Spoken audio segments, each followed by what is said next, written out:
a simple and easy loan amortization scheme in Excel. So with some set of assumptions. So we have our loan amount, which is 100,000. Interest rate, that's annual interest rate. Let's assume it to be 5%. And number of years for the loan repayment, let's say 15 years.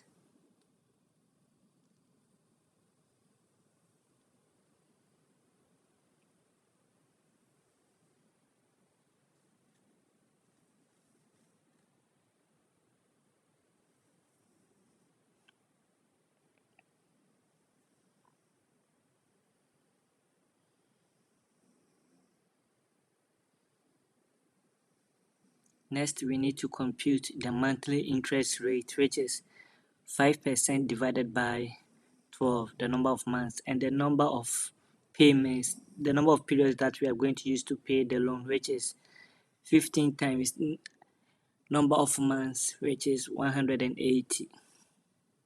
So we compute the amortization scheme table, and we will need some columns. Payment number, that's from payment 1 up to 180, and we will also need monthly payment, that's equal monthly payment that we'll be making to the bank or the financial institution that we took the loan from.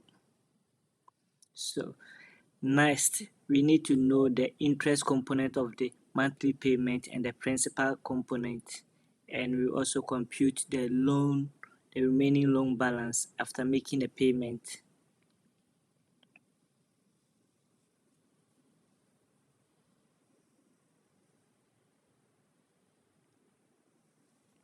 So let's use the sequence function to generate the payment numbers. So we are having 180, so we select that cell and we press enter.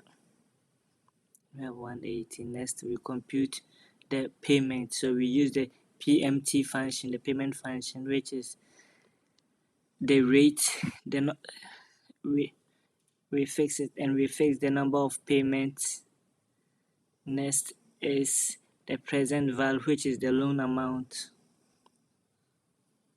which is the 100,000, and the payment type, which is we choose at the end of the payment is made at the end of each month. We notice that it's red and it's in bracket, which indicates that it's negative, that's its payment. So Excel automatically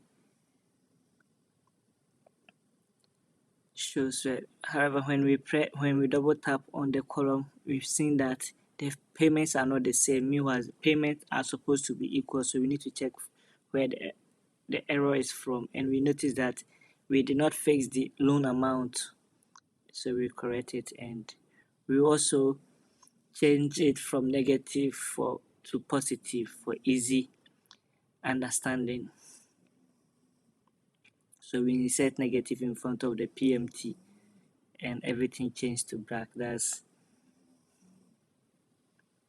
Next, we compute the interest component on the loan. We have to note that the first payment, the interest is the monthly payment times the initial loan amount. So times the initial loan amount.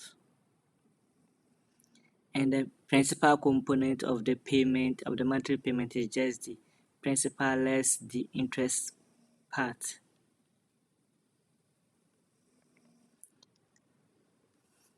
And the remaining balance at the end of period 1 is the initial loan less the principal payment. So in period 2, note that the interest, the 0.442% is on the remaining balance, not the initial loan amount. So it's times the 4%, the 0.4% times the remaining balance at the end of period 1. And similarly, we compute for the principal, and the next is the remaining loan balance, which is the loan balance previously less the principal payment, and we double click to automatically compute everything. So we drag to the end. If we see that the last payment, the remaining loan balance is 0, then it means we are right. Result, we can notice that the interest payment is decreasing whilst the principal payment is increasing. This means our result is correct. So basically, this is how amortization scheme